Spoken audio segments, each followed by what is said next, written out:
Hey, how you doing? This is John, and welcome to John's Long Box. I'm trying something out for the first time. This is going to be an art auction. I put out a link. Well, I put out an invite on Twitter a few times. If you're an artist and you have something that you would like to auction off, come on in. I'll send you the link. Just message me in the chat now. And right now we got Levi Skeen and Fabrizio Aiello, but I figure we'll filibuster for a little bit till people wander in. How you doing? How you doing, guys? I'm doing pretty good. It's Friday. Yeah. Yeah. Friday after a long week. I guess I'll first off, I'm wearing my new Mary Sue shirt. These are going to be available with the new campaign. This is Mary Sue's good luck shirt. It'll be explained what it means in the first issue or issue number 2 of Heroic Tales, the first appearance of Mary Sue. I'm proud of this logo. I came up with this. That's cool. Logo emblem, I guess is a better word. And it's funny because my wife took one to wear to church. So it fits. Yeah, well, I got 3X all the way to small because why not? So guys, get them while you can. They'll be available. My campaign for issue number 2 should be launching sometime in February. Awesome. Renzo said Renzo is finished with half the comic. There's 2 stories. One story's done. Tonight, I'm going to send it over to get lettered. And then Renzo said he'll be done with the entire comic by the end of February. So the comic will be done, just as the campaign launches. That's great. Oh, and speaking of Renzo, Renzo's my artist. He does a lot of digital art, but sometimes for whatever reason he's not at home or whatever, he'll draw with pencils. So he's sending me a package of pencils.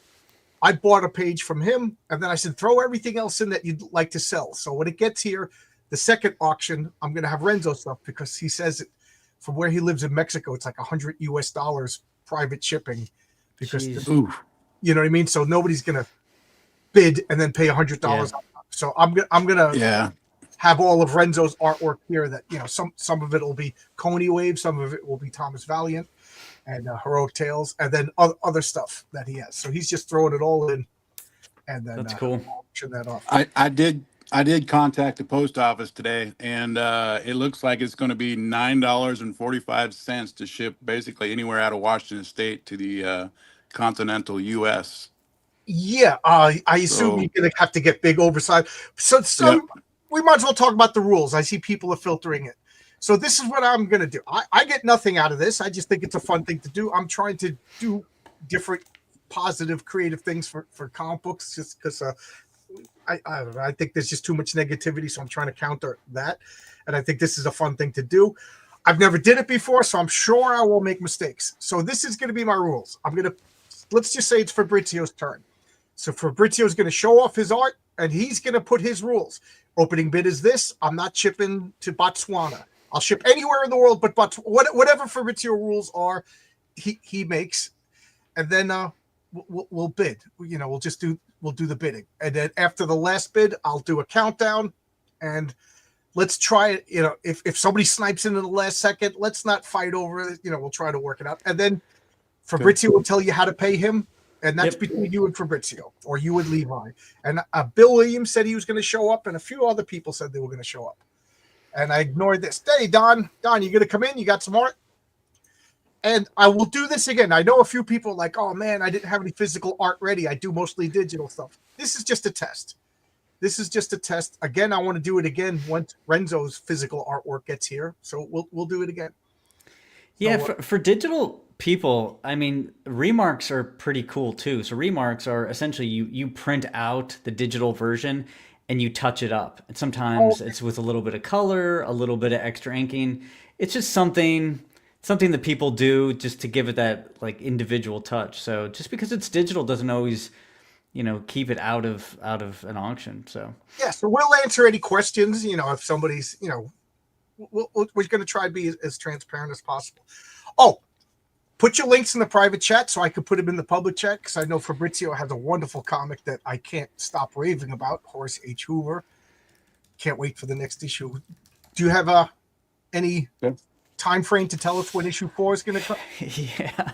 I know you hate it. No, it's I don't know. Probably end of spring, summer at this point. I'm Okay. doing a lot of other stuff, which is cool because, I'm doing sculpting and selling resin models and other stuff, but the comic book is just one part, unfortunately, of that. So a little longer than I'd like it, but 4 and 5 will be done by the end of this year, or I will Cool. be Cool. dead trying. So Levi, do you have any links that you want to? Yep. Yeah. The first one I'm dropping in there is the sign up for my newsletter, and then I'll drop the website as well. Okay. And so, Galaxy Memorial Park is the name of your comic. Yep. Cool. Cool. This is. I take it it's not out yet. I have copies of the ash can right now, but if we haven't, the newsletter next week will be announcing how to get your hands on the ash can for it. Okay.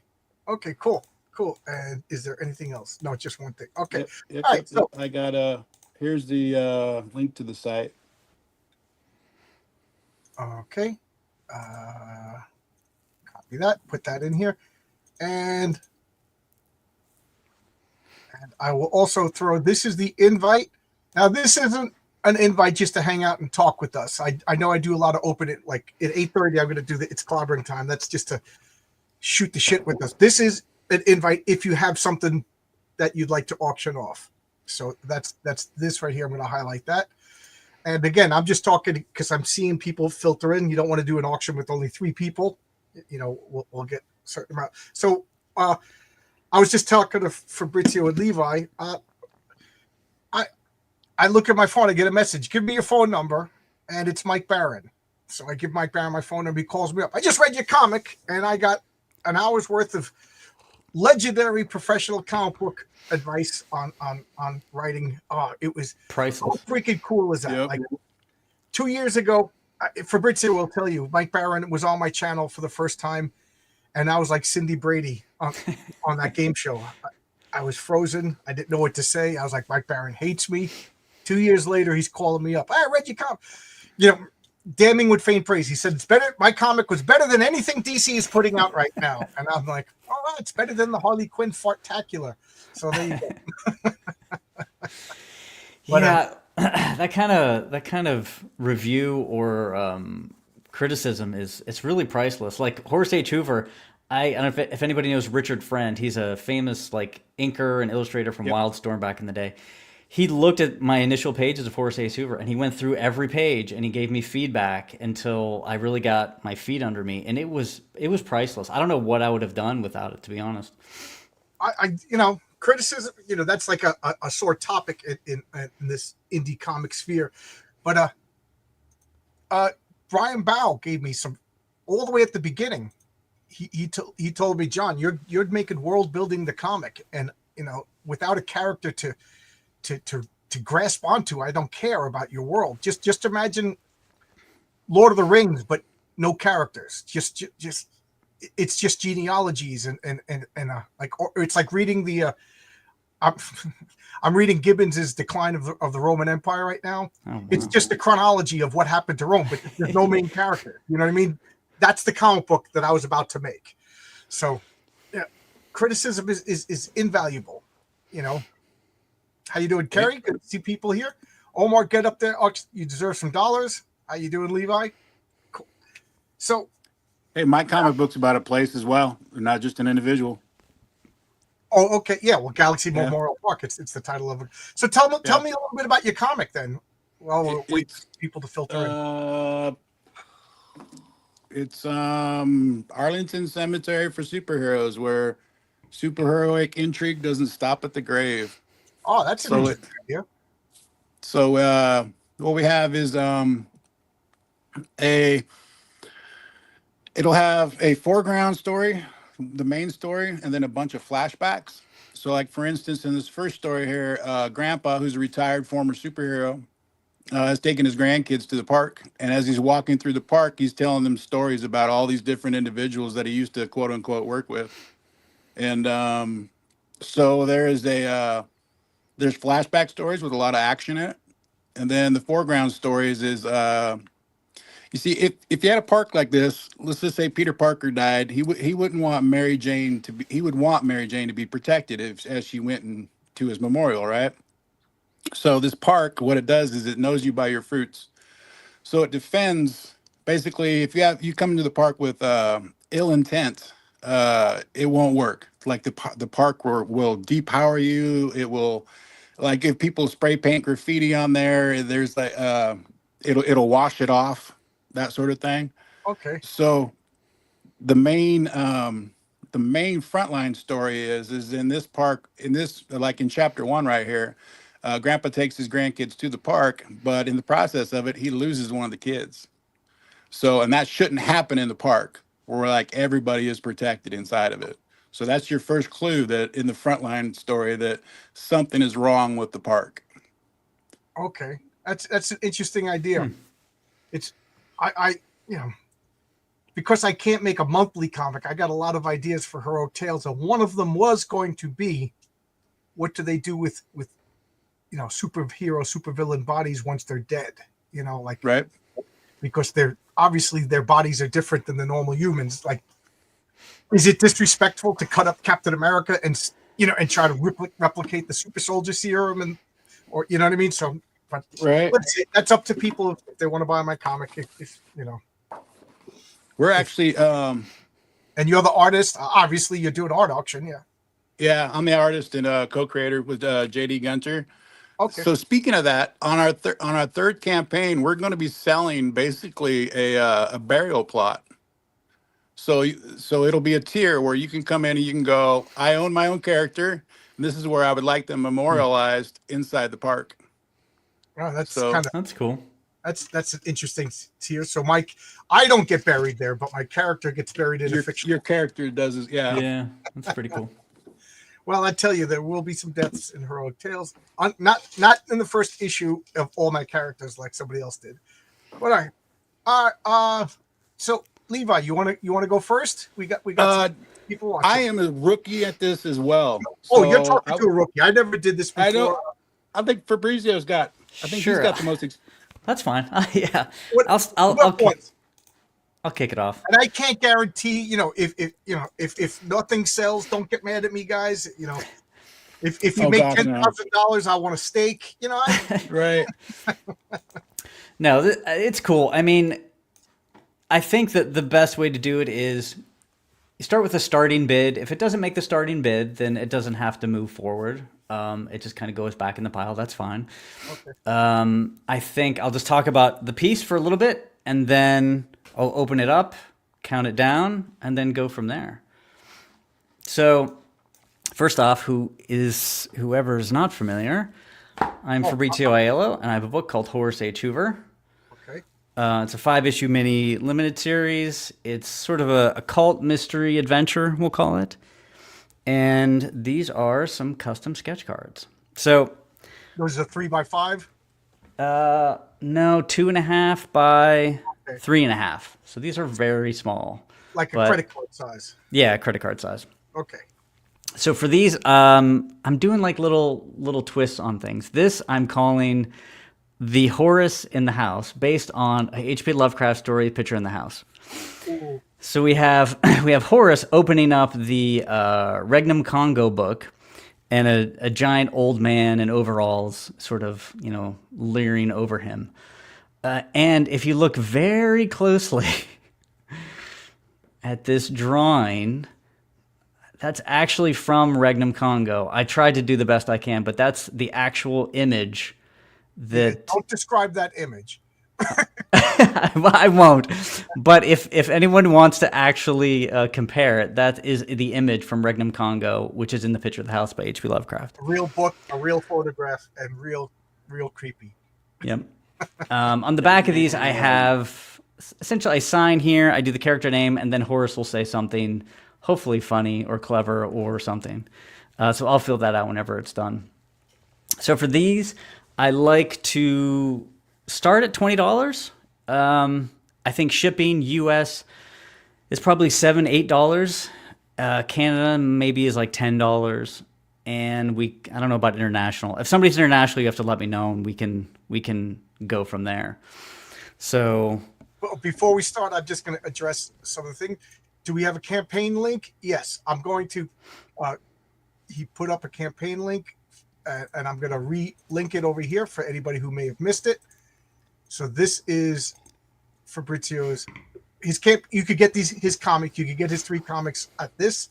And Omar Glitch says, "Was this a spontaneous stream? Kind of. I got the idea. Well, I think Fabrizio came up with the idea Wednesday, and then I'm impulsive, so I said, let's try it out Friday.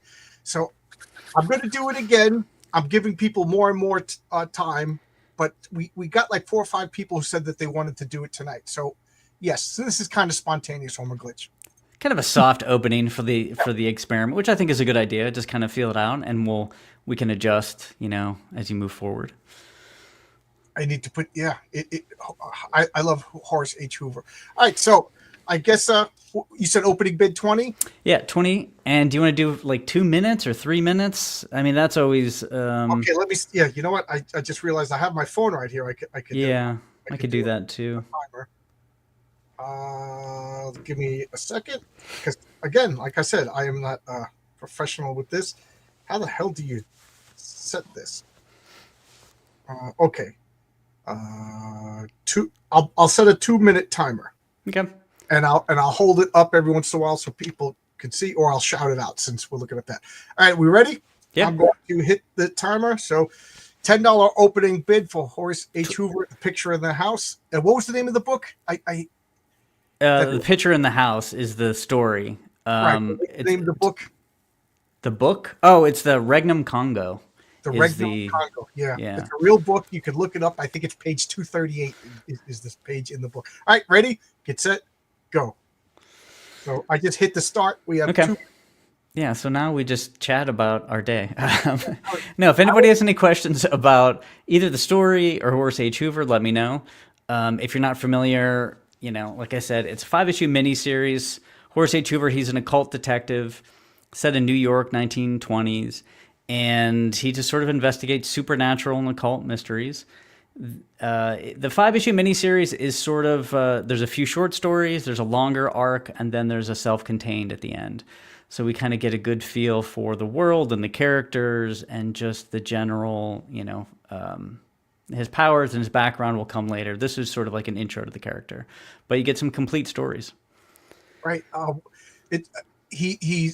I compare it to, the only thing that's like it is Hellboy, and even that's pushing it. But he's what I like about him is he's a generally good, encouraging, positive character in a world with strange things happen. It's very refreshing to see him interact to the point when issue 3 he met a truly detestable person, and like Horace got a little perturbed by this particular person, and it was like scary to see when a nice guy gets angry. I'm so glad you say that. Yeah, I wanted that moment because we want him to be positive and nice and optimistic, but everything around him is pretty terrible for the most part. You have people doing horrible things, really tragic stories around him. 20 seconds left. Yeah. Some person is saying hello. I keep hearing accordions. Hey, some person. Accordions are appropriate. Well, all right. 8, 7, 6, 5, 4, 3, 2, 1.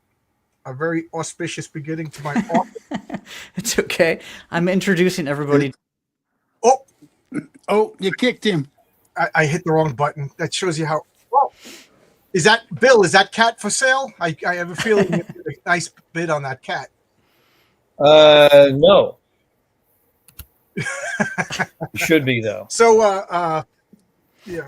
What's the cat's name? I see a cat. I want to know the cat.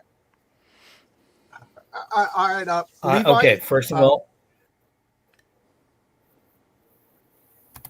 I did not name the cat. The cat's name is Quinn. Quinn. Okay. It's a good name. That's a good name. And I love the fact that the other cat was named Harley. The cat is just causing chaos. That's what cats do. Yeah, some person would say the cat will be worth more if you sign it. Well, it turns out I keep I keep forgetting this, but my iMac will not let me use StreamYard. So I had to go find a laptop, and here we are. Okay. Okay. And I Who can't wants use headphones either. So Okay. Again, this was, I should give more of a heads up. This is my first time. We only announced this Wednesday, so we got about 35 people watching. So, again, I'm a rookie at this. So, who wants to go next? Bill, Levi, who's the brave man to try the second? I'll go next. Okay, Levi, I'm going to make your screen big, and you're going to tell us everything. Okay. The cat comes to steal the show. That's what cats do. Never work with animals and children, right? Isn't that what we learned? All right. So was that C.S. Lewis? Oh, we got a Ninja Turtle. Ninja Turtles. Nice. So let's start it at 40, and then 10 for shipping. Okay. How big is this? This is 9 by 12. 9 by 12. Okay. I'm And just set my timer. just hang on, just for bidding on anybody that bids on it, we'll get two, I think these are 8.5 by 11 prints, one of Leonardo, another one of the group shot, just for bidding. And then first time it goes up in price, I'll throw this print in. This print is 11 by 17. This is this artwork here won the fan art contest on the Teenage Mutant Ninja Turtle website. I got a free signed comic book for it. Oh, so Oh, cool. Okay. but we start with this, So and you get these. it's $40 opening bid, $10 for shipping, and then Yep. And then what was I going to say? It's all over the world, Canada, the United States. I don't want you to get Well, United States and Canada, and if it's worldwide, we'll figure it out. Okay. All right. Let me see. Is my timer good? Where is this? All right. I set my timer for 2 minutes, and I'm going to go now. 1, 2, 3, go. All right. We got 2 minutes on the clock. We got sign up for Galaxy Memorial Park newsletter. And we got Levi Skill. Which, you see, I don't know the turtles that well. Which turtle is that? Leonardo. That's Leonardo. Leonardo is the sword guy. Yep, because he's got the swords and stuff. And I'm a fan of all the turtles, but I mean not like a crazy fan. But so I tend to go with they don't have individual colors and stuff. Well, originally they didn't. They didn't. I picked up the fifth printing of issue number 1 of Teenage Mutant Ninja Turtles. You can't tell them apart except by the weapons. So yeah, I think for the cartoons, they started differentiating their colors. Yeah, pretty much. And like this print, it's got the blue on there for Leonardo, and I mean it was you could buy like 4 of the prints and put them together as a piece is what that thing was. But this is mixed media. It's watercolor, Copics, India ink. So it looks like I did the watercolor first, probably Copics after that, and then put the India ink on top. Nice. We got 36 seconds. You can see how big it is with your hand there. That's good. With the frame. Yeah, there we go. Good frame of reference. Yeah. So this is like a comic book page size. Yeah, it's a little bit bigger than the comic book. It's going to be here's a comic book. There you go. Okay, there you go. Yeah. 10 seconds. 9, 7, 6, 5, 4, 3, 2, 1. Boom. Looks like my first auction is off to a raving success. Dude, there's been so many people at conventions that come by your table and don't buy anything. You kind of get numb to it. I know. Yeah, it's good. It's all good. My convention story is what is the guy who plays Major Nelson on I Dream of Jeannie? Yes. But you know what I mean? Hagerman? What's that? Hagerman? Well, Larry Hagman is Major Nelson. Oh, I'm thinking Major Healy, the second banana. He was at a Okay. convention and he was just sitting there, and he was sitting this way, so he wasn't even facing the crowd. And he had a replica Genie's bottle, and it said signed by Larry Hagman, Barbara Eden, printed on it in gold, and then in Sharpie, whatever his name is, Richard Case or something like that. And nobody came to him, and I'm just like, I don't want to do a convention because that's what I'm going to be. I'm going to be the Major Healy. People are going to walk right by me. I'm going to spend whatever money it is to get a table, and then it's just going to be, what did you do? Well, I had a nice bologna sandwich that cost me $500 to set up a table in a convention. I don't know. I mean, I'm pretty new to it, and I've had some good experiences. And yeah, for me, I sit there for a long time. But then when you do get that one person, it's pretty cool, and you get to chat with interesting people. So I think when I'm ready to do conventions, maybe like for you, me, and Tonic Bowl, we all chip in for one table so we all could, commiserate. Awesome. Hey, Bill, you ready to spin the wheel, see what happens? Oh, cool. You sharing the link? Thank you. What's going on? Join the panel if you have a piece of art. At 8:30 we're going to do comic book team up where we're going to be talking. Anybody's welcome to join that. Eric Guapo says, "Give me, but you got to bid. This isn't comic book free. This is a bid." So, Bill, your turn in the barrel, as we used to say at work. What do you got that you want to show?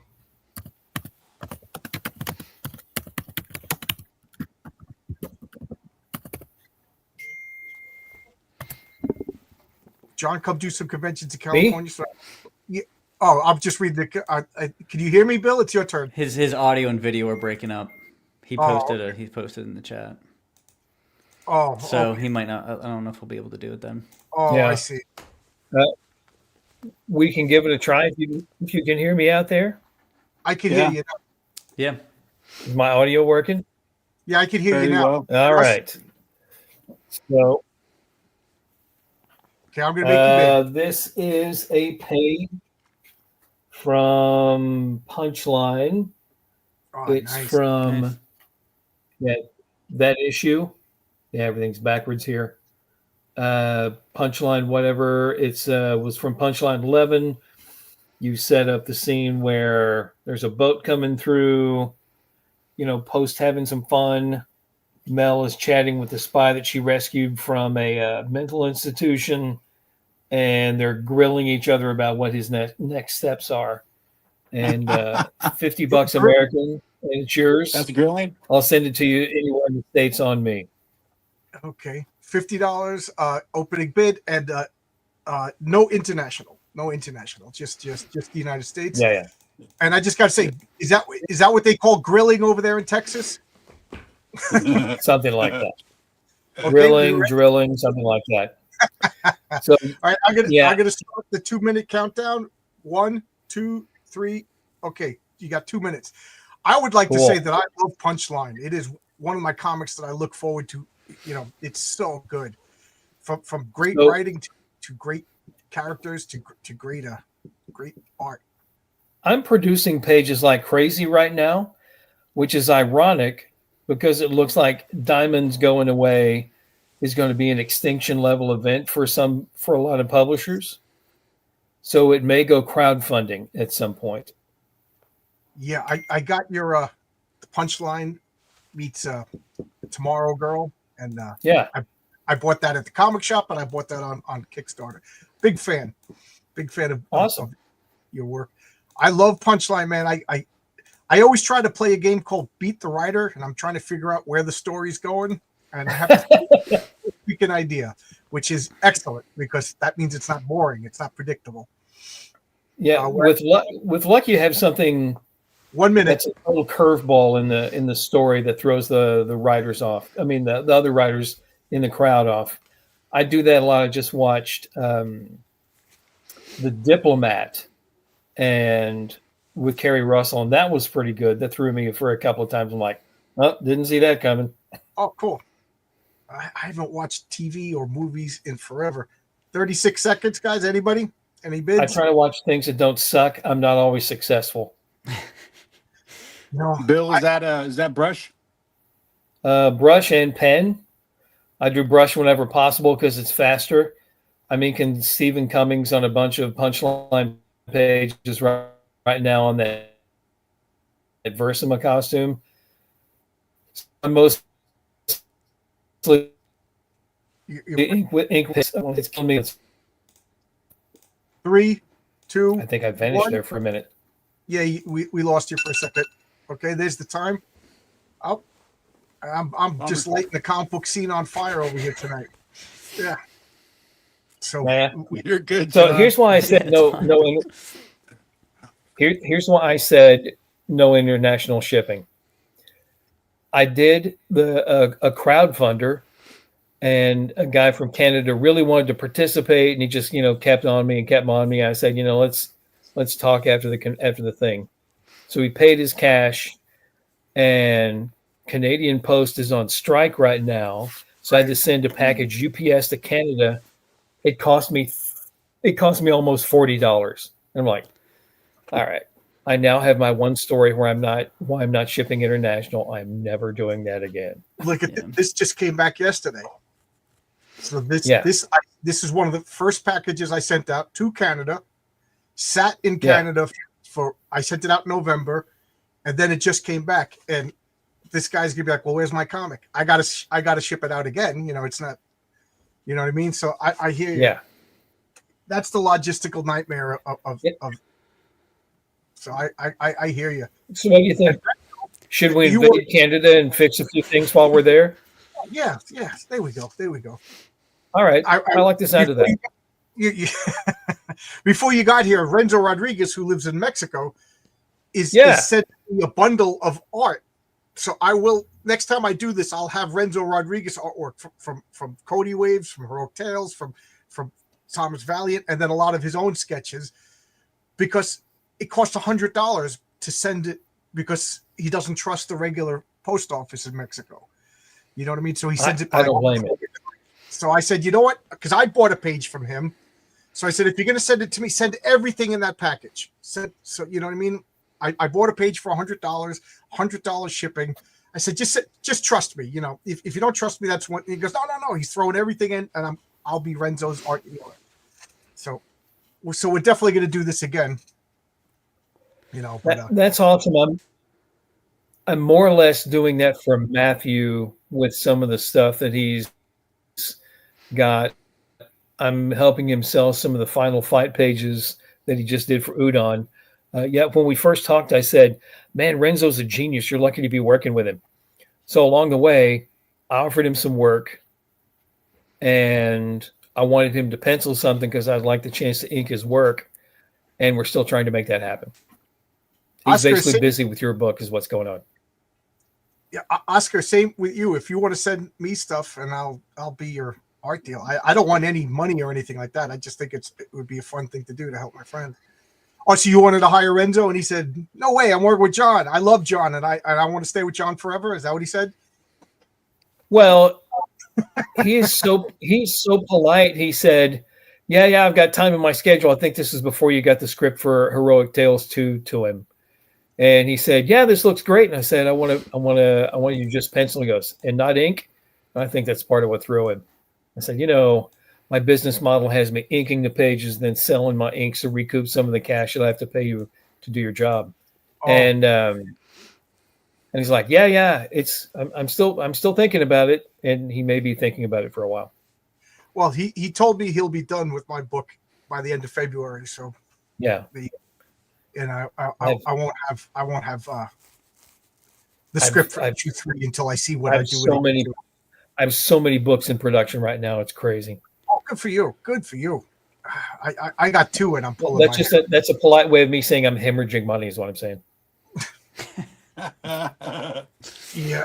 So we'll wait another minute or two before we'll try round 2. Yeah, sure. Why not? You brought up the diamond thing.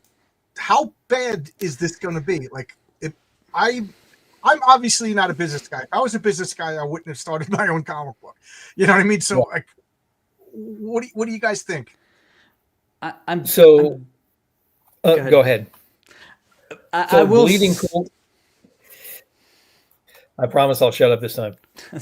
I'm just gonna say I don't know if they're gonna. I mean, it's chapter 11. We'll see if it's final, because it's hard to imagine a world without Diamond. To be honest, I don't know how that even. I don't know what that looks like. I don't know. Like, it is So the comic Bleeding Cool just ran a story about IDW. So IDW ships to Penguin, I think, Penguin, Putnam, and whoever else is like a law firm. And then they shipped to Diamond, who sub-distributed.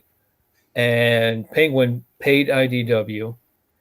And Diamond said, we're technically bankrupt. You're not going to get paid.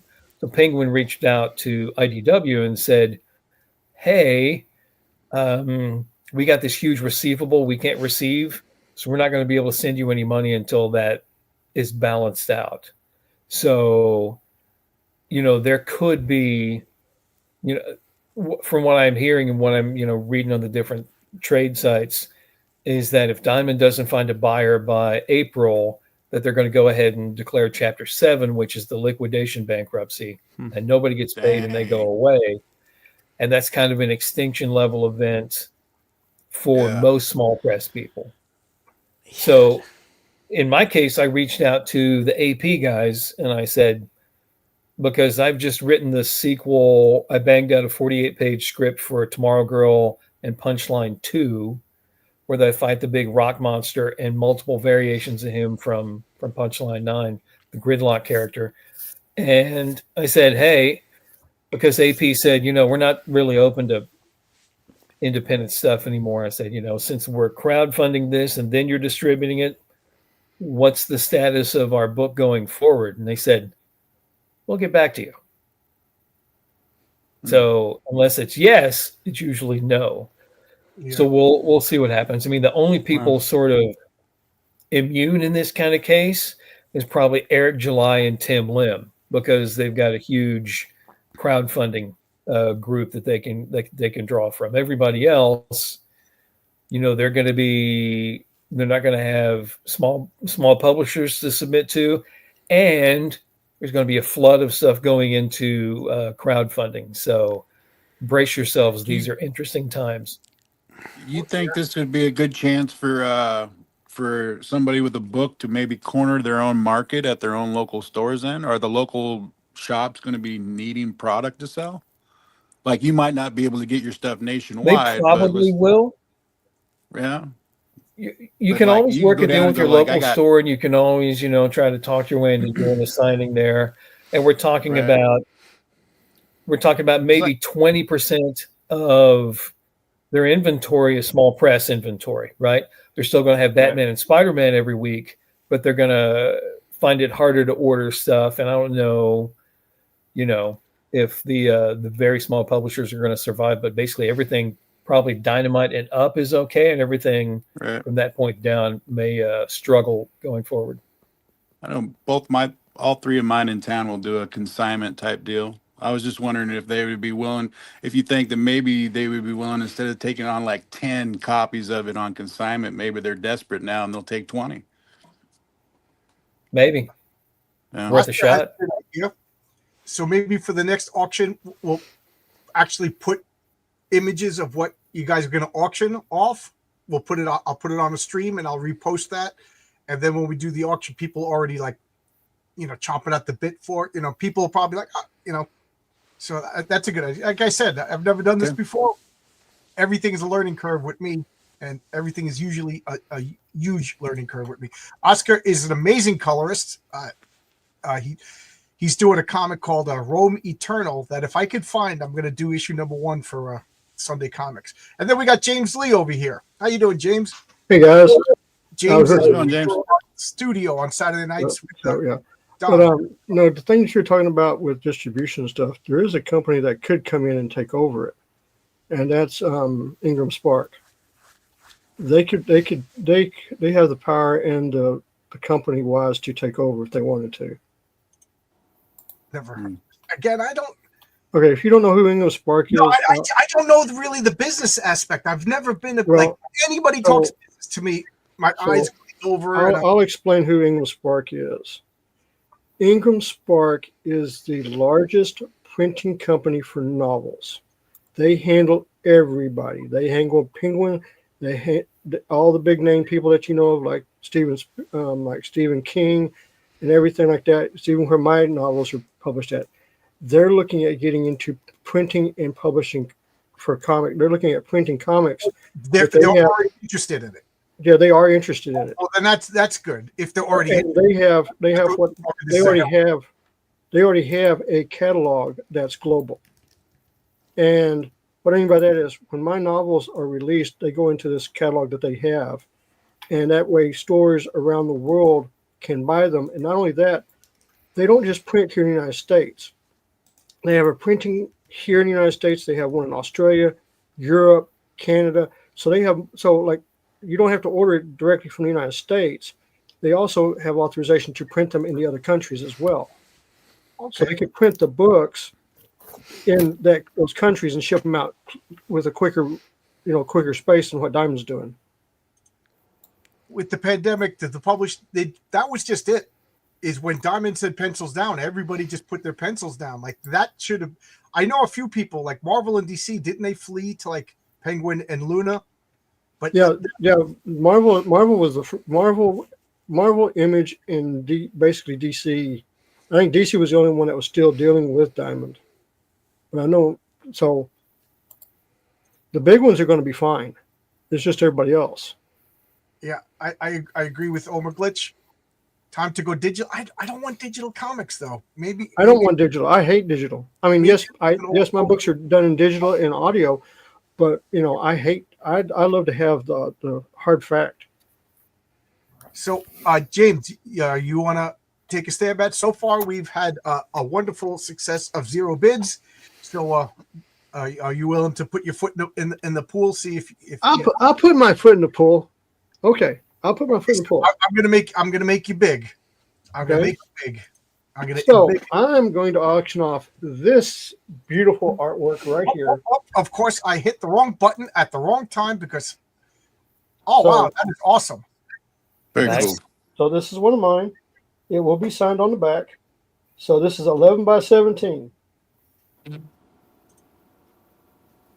You got okay. it. So the price that I'm going to be stating is going to be shipping included. Okay. That way you don't get confused about what's going on. Okay. Now let me just before international to Canada, the United States. You know what I mean? I don't want you to get into something then you regret it. I can do international as well. Don't bother. Okay, there you go. Okay. So, all you people out there in Andorra, you're invited to bid. Okay. So starting bid's $25. $25. That is your pencil, your inks. Yeah. My pencils and inks. We got Wolverine over there. We got Deadpool in the background. Is that Rogue? Yep. There we go. Everybody loves those three. Those are like the heavy hitters in the X-Men. Right? Did you draw this on the studio? This was on the Sunday draw stream. Oh, okay. That I used to be on. Oh, here you go. Oh, you know what? I forgot to hit the 2-minute counter, so I'm cheating already. I'm giving you an unfair advantage. You got an extra 30 seconds. So here we go. I think going forward, I'm going to take Oscar or Omar Glitch's idea. Anybody who wants to bid, put your picture. I'll make a thread. Put what you're going to, to drum up excitement. We'll put that in the Twitter thread. I'll repost it every couple of days, every day or so, just to drum up interest. And then that way, when people come in, they know it's being offered and they know what they're interested in. And a couple of people responded and said, I would love to partake in this, but I didn't have enough time. They all draw digitally. So they didn't have enough time to produce physical artwork. So, we got, you got a whole hour left. Jeez, I hit the wrong button. We got 30 seconds. That's 30 a lot of tap dancing. Yeah, it does. It looks like you just have viewers tonight. Yeah. I don't mind showing off the artwork. I can show off what I was doing. The artwork is beautiful. Well, Let me ask you, are you doing posters or interior artwork for anybody? Because, Well, Don is finishing up my book. So my book's fixing to go to printing. 10, 9, 8, 7, 6, 5, 4, 3, 2, 1. Yeah. All right. We're 4 for 4. So Thank you. I'm just gonna show these off. So this is one of them for tonight. Sure. Okay. Now, is your name Lee? Like, is it did the name Lee influence your art with Jim Lee? Because I definitely see. Okay, so so let me explain something. My actual name is Jim Lee. Okay, I had to change it to James. But growing up, I never wanted to draw comic books. I wanted to go work for Skunk Works and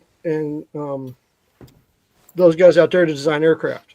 So I was a general drafting student, architectural design, aircraft design, all that. I actually still work at an airport. So I help manage the third largest airport in the world. So that's my day job. So no, I got to meet Jim Lee back in 1988, and he helped me on a one-on-one to fix my anatomies. So I owe him a lot for my career. So Oh, cool. so this is another one here. Let's make it big. It's Oh, it's Power Girl in Desaad. Nice. Oh, okay, yeah. Power Girl. And I kind of did a steampunk look for Power Girl. Yeah, she's a little different, but she still has her two most famous recognizable Yeah, assets. assets. Yeah, yeah. So I was going to show that one, and I got one more. Because usually, auctions usually only go 3 rounds. Right. So I also have this beautiful Wolverine and Beast. Oh, I can't. It's. Oh, there we go. Wolverine and Beast. Yeah, you definitely see a Jim Lee influence in you, in your art. And that's funny that your name is originally Jim Lee. So no, right now, because I'm trying to get everything done, I just sent. So Don, who's on the show, he's doing all my coloring, and he's got everything lined up. He's got all the covers. He's putting the final touches on it, so I can send it. Because remember, I asked you about where you got your book printed, Don. So I'll be going over there to get mine printed as well. Yeah, I went to Comics Wellspring.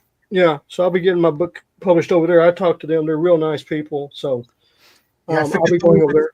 I called her like every day, for a week, freaking out. Bill will tell you how I freak out. Now my novels, and the reason I'm getting better, Bill. I'm getting better, Bill. I won't bother you as much this time. I promise. And how I know about Ingram Spark and everything is the publisher that I have for my novels, which my novels hit a total of 90,000 copies sold, which I'm very happy about. So they use Ingram Spark to do all their publications. So anytime you hear a publisher like Del Rey or Penguin or whatever, they all use Ingram Spark. That's how big Ingram Spark is. Okay. And you can get paperbacks and hardbacks and all that stuff. So they did really good. That's why I knew about the catalog and all that stuff with what they do. So Bill, do you want to show this art that you just sent me? This is gorgeous. Sure. Sure. I'm going to make Bill big, and he's going to show some more art. And this didn't take the world by storm. So I love that. Ooh, that's beautiful. That is beautiful. Thanks. Nice action. Is that Punchline? Yeah. Matt Okay. spends a lot of time drawing Mel in basically a parka. Like, I think I can do something different than that. So here she is in a cocktail dress with a giant gun running around murdering people.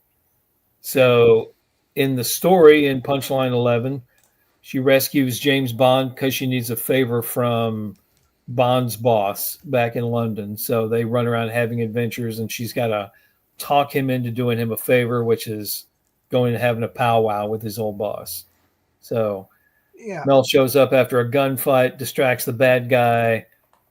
Bang, bang, bang. Fun stuff. I mean, if you're going to get murdered, at least get murdered by a hot-looking girl in a cocktail. Yes. Yeah. Don't go out looking at the puddle in the alley that you're in. No. Get mowed down by a sexy chick. Right. Yeah. Mhm. Yeah. Yeah.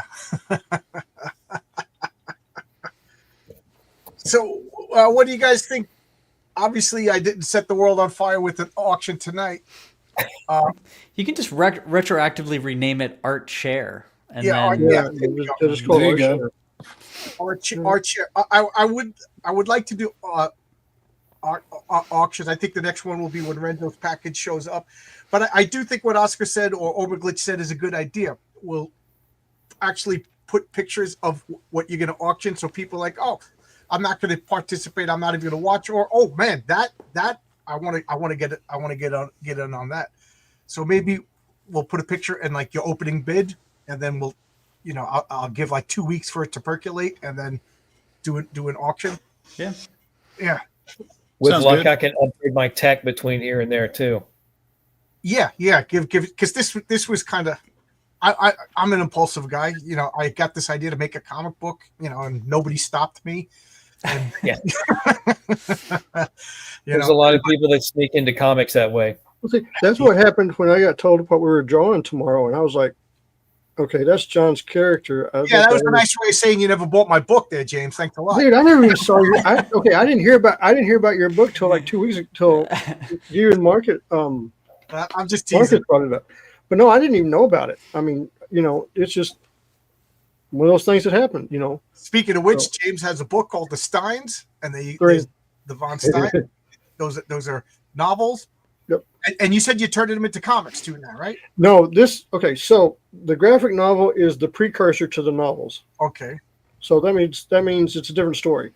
So, but my novels, you can pick them up basically anywhere. You can pick them up in Barnes and Nobles, Amazon, Walmart, Target. I mean, they're everywhere.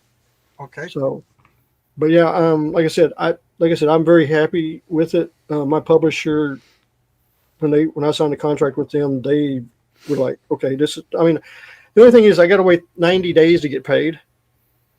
Well, at Just least, in case. Yeah, just in case books are returned. at least you're getting paid. You know what I mean? Like, Oh yeah, believe me, the government loves my checks. That. well, So, I was about to make a joke, but I don't know if a Fed is watching, so I'm going to be quiet with the joke that I was going to make. no, I'm fixing to have to do my taxes. That's what I'm saying. The feds are going to love me. So Yeah, they God, do like getting first in line. How do we set payment if we would? PayPal, we would work that out. Yeah, yeah. If you'd have won, I'd have dropped my PayPal. That you can just go straight to PayPal and pay me. That's the easiest way. So I'm just going to go around the panel now. Levi, you got Galaxy Memorial Park, Yeah. and you said it's already out. I'm sorry. No, I got next week's newsletter. We're going to announce how to get the first ash can.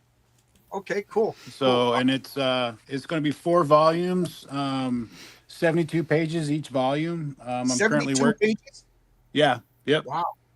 So the ash can's only 16 pages of story, but it's 22 pages. So it's a regular comic, and then the campaign launches on Memorial Day of 2025 this year, and that book will be it'll be volume 1, so 72 pages.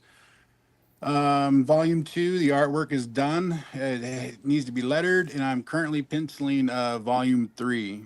So I'm over 150 pages into the story. Wow. And Fabrizio? First, thanks, John, for having this. This is fun just hanging out. Yeah. That's what I'm going to change this to Yes, art. John. I'm sorry. I have a 5-issue miniseries, Horace A. Hoover. The first 3 issues are on HoraceHoover.com, also on Amazon if you search Horace A. Hoover. Cult, mystery, adventure type book. Working on issue 4. I do have a convention this year. This weekend, anybody in Pittsburgh or near Pittsburgh at Helltown Brewery. So stop by if you're around. It's free admission, which is pretty cool. Yeah, and I forgot to put the link up for. So this is the link for Horace H. Hoover. One of my highest recommendations. I absolutely love this comic. I got it by surprise in a bundle of comics, and I read it, and I immediately reached out to Fabrizio. I said, I want to talk about this comic, and then I'm asking him questions, and I'm going, don't answer. I want to read it. You know what I mean? Like I'm asking spoilery questions, but I didn't want to know because. I same thing with Punchline. And here's the link for Galaxy Memorial newsletter. It's not out yet. This is a free newsletter, so you will be notified on release. And Yep.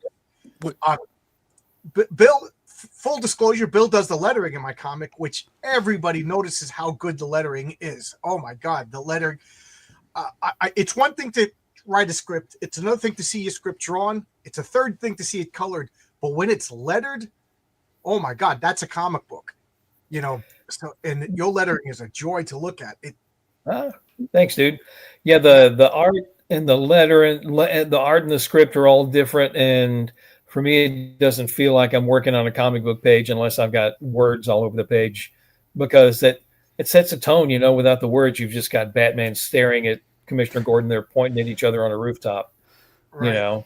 You got to have the words there because they're calling each other out on their bullshit. Yeah. Man, I just love it. And you came on my channel because you had a comic called Heroic Tales in the 90s. So I was like, don't sue me. And then we hit it off. And you sent me a PDF of Punchline. And it's the first and only comic I ever read digitally, because I'm like, I got to read this guy's comic. And I went and I bought all the issues. It is, no joke, one of my favorite superhero comics coming out right now. It is so good. Huh? Thanks. I took some time off to write some screenplays. Those were pretty good, but not quite good enough to sell and get paid for. So I'm back making comics like crazy, and distribution willing. I think that we'll put out 3, maybe 4 issues of Punchline this year. Yeah, I highly recommend it. It's superheroes. It's got a touch of mythology in it. I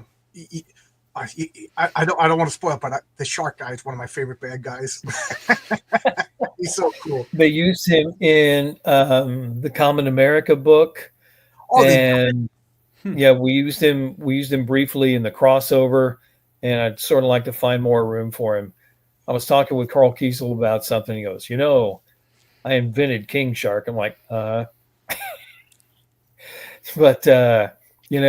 he's a fun character to work on. Yeah. Now, you have a lot of crossovers with other people. Do you just I have a difficult time. If people like, oh, can we do a crossover? Put your and I'm like, but that means I have to adopt your continuity. I get so tense about it. How do you think about that? Is it just do whatever you want? It doesn't matter to my comic, or I don't take it that seriously. Yeah, I like to think that in a world just chock full of superheroes, they're going to run into each other all the time. And, because I work with the Antarctic Press guys, written a couple of Tomorrow Girl things. There's a Tomorrow Girl reference in an issue that's coming up, but she's not actually in the book. I think that, the metaverse probably kind of rhymes. So one of the things I've got in the book I'm working on with Stephen Cummings is I have a Dr. Manhattan analog in there. And it's one of my favorite things I've written in a while. Hey, Bill? Yeah. I was hearing from Niobe that Antarctic Press stopped creator-owned publication for now. They did.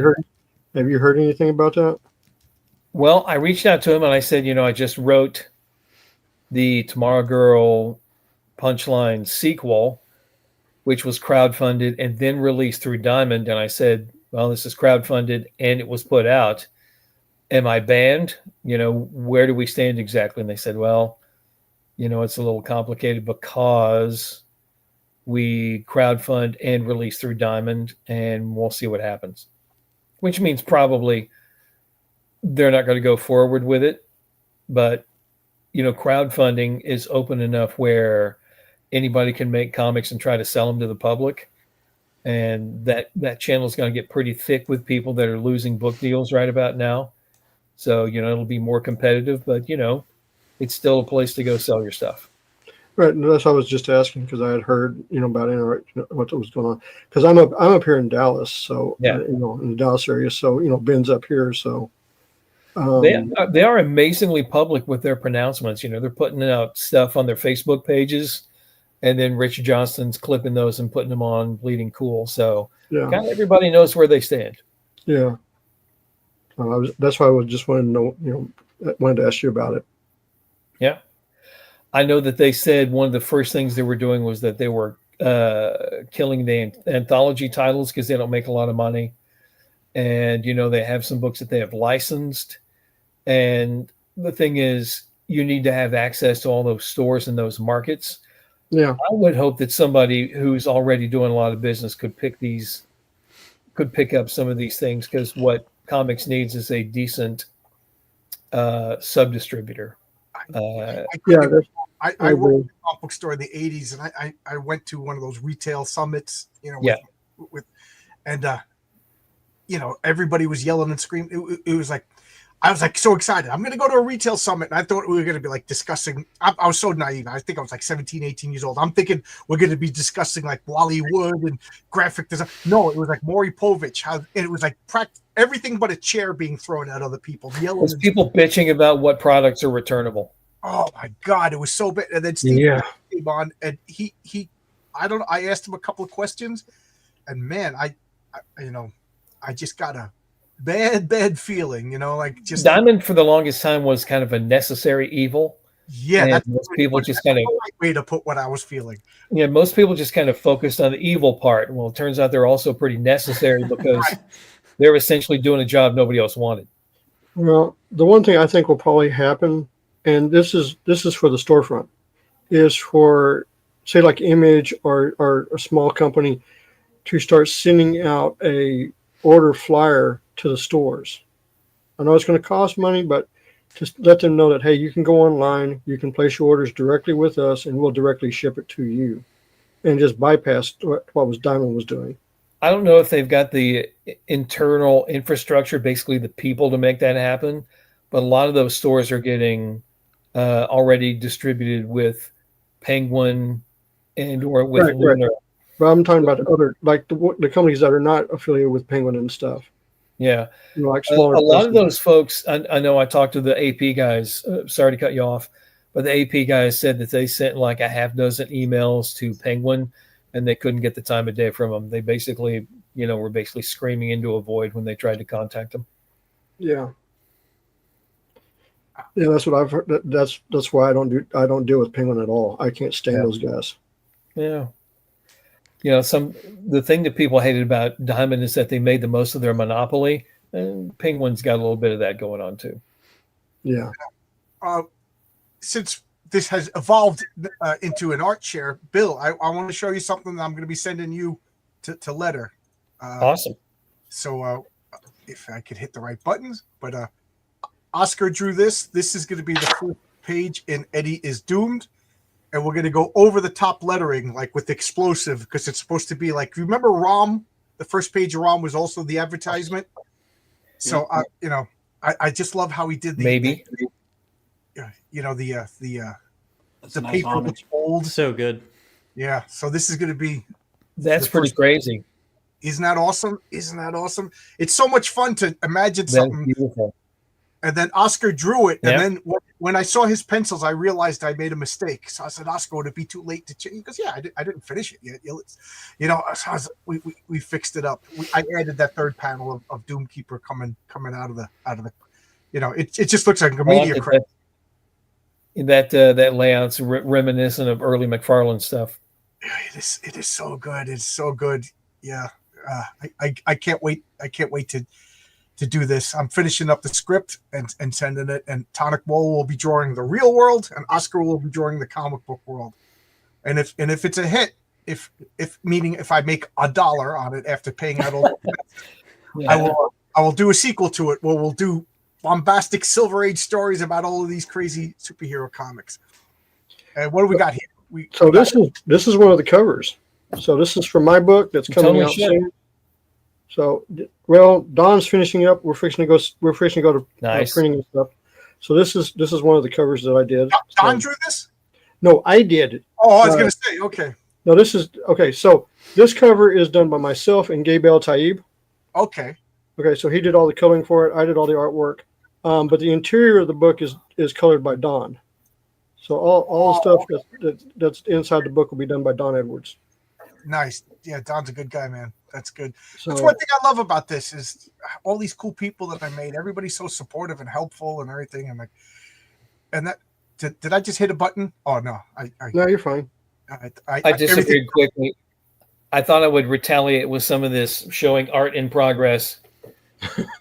So this is beautiful. Page in progress. Me inking Stephen Cummings. Oh wow. I'm lettering on the pages and then printing in blue line and then inking it. So all of that pen work is making me crazy, but the results are pretty good. When I look at Punchline, it just reminds me of like the best of like 80s and 90s comics, which is my wheelhouse for comics. I could imagine it coming out next to a John Byrne or a George Perez comic, and if you know anything about me, that's the best praise I could possibly give. That's the kind of vibe we're going for in that story. Versima and her friend Atomic Butterfly get punched 10 years into the future, so there's a Ghost of Christmas future thing going on as they try to find a way home, and she fights herself, and it's kind of fun. And this is one of your pages for your books, Levi? Yeah. Yep. Nice. This is chapter 7, page 23. Basically, this is so like I'm saying earlier, there's a flashback scene and then there's a foreground story. So this is a foreground story where she's just gotten off the phone. She's meeting her husband at the park for a picnic. So okay. And do you do all of your art pencil? Yep, pencil and inks. Yep. All of it. See, I got 4 artists over here, and I can't draw to save my life. Do you guys all do traditional, or I'm traditional. All traditional, James? You never do digital? Nope, I do not do digital. Fabrizio, I know you do a mixture of both, right? Coloring is digital, but pencils and inks are traditional. And do you normally don't sell your art, right? Are you like Brian? You're going to keep it all in the box? I keep a lot of it. Yeah, I mean, I'd be willing to sell some of it if people are interested eventually. So, and Bill, you do mostly inking on other people's art, right? I do mostly inking. What I did to jumpstart a lot of this production is I basically hired a lot of pencilers and I wrote a bunch of 12-page stories. And going forward, if and when we survive the event with Diamond, the books will have a couple of 12-page stories in them. Villain story is the backup, and a hero story is the lead with either Versima or Mel. And I also had the script laying around Stephen Cummings and our buddies, and he reached out and he said, I did Star Wars for 7 or 8 years for Marvel, and I did a couple issues of Fantastic Four, and now people are not picking up my my calls or my texts. So he said, "You got something for me to do?" I was like, "Boy, do I! I think I can afford it too. So let's do it." So no, I don't know. So what do you say? April is the day the meteor hits the Earth and kills the dinosaurs? Maybe somebody else may be willing to pick that up. The thing is, nobody in their right mind would buy the back debt from Diamond, but somebody might pick up the right to distribute all these books to these existing accounts.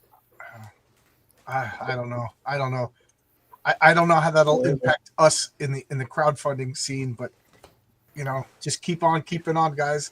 And I'm gonna stop this now because in 15 minutes it's clobbering time, and we're doing the exciting Man Thing versus Swamp Thing because I'm just a comic book geek and I love talking about that stuff. It's an open invite, meaning anybody could come in and talk. I'm sorry that this was a bust. I'm a little embarrassed.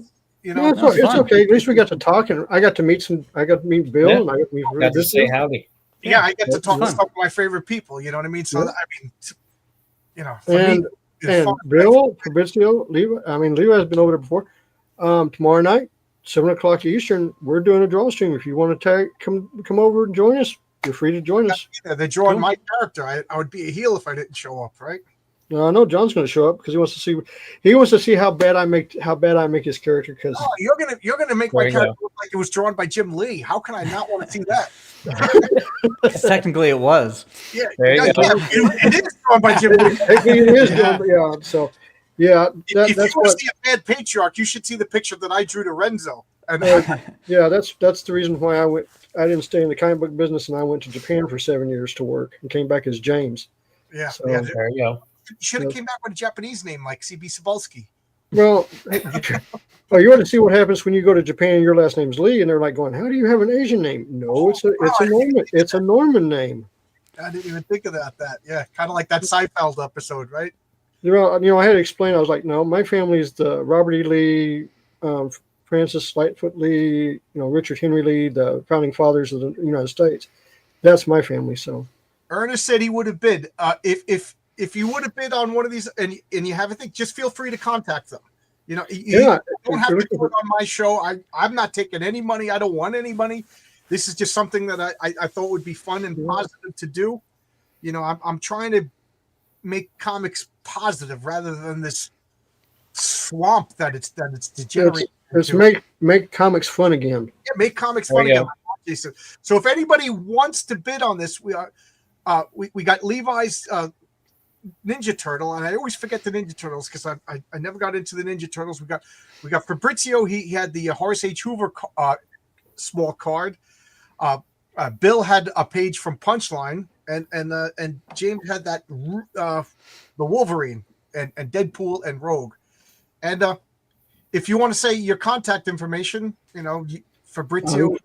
I said you can find me over at www.thevonsteins.com. You can find me over there. You can also find me on X, Twitter, whatever you want to call it.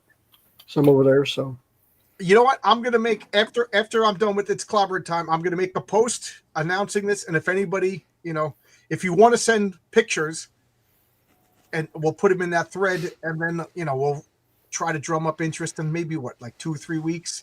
I kind of want to wait until sends me the physical artwork. Last time I sent something to Renzo, it took 2 months. Jeez, but he sent it a private courier. So anyway, I'm talking too much because I'm a little embarrassed that nobody bid. Bill, it's good to see everybody. Yes. Yeah, Bill, I'll be working with you soon. I got half a story ready to send out to letter. I'm just going over some dialogue because Mike Barron told me he hated my dialogue in Heroic Tales. So I like Mike. Mike doesn't always have the best filter, though. No, I appreciate it. I'd rather that than blow smoke up my butt. You know what I mean? Yeah. I If you appreciate don't get criticism, it's hard to improve. Yeah.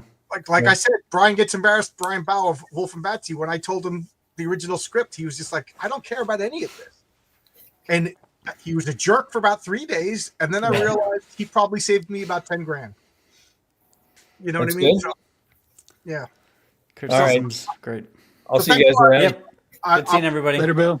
We'll Adios. set this up as a learning exercise, and you guys have been so cool. I hope next time it's better, and I'll try to drum up excitement for the next time we do this. I want to do that pitch black maybe once a month, maybe once a month I'll do the auction. Depending upon the viewers if people are interested in. And I'm sorry nobody bid, but I came up with Wednesday and Friday. Maybe it was too soon. Like I said, when you're at the convention, people walk up to your table and walk away not buying anything all the time. So it's no big deal. I guess I don't have a thick skin yet. All right. Thanks again. all right, See everybody. And in 10 minutes, come back here for It's Clobber Time. Bye, everybody.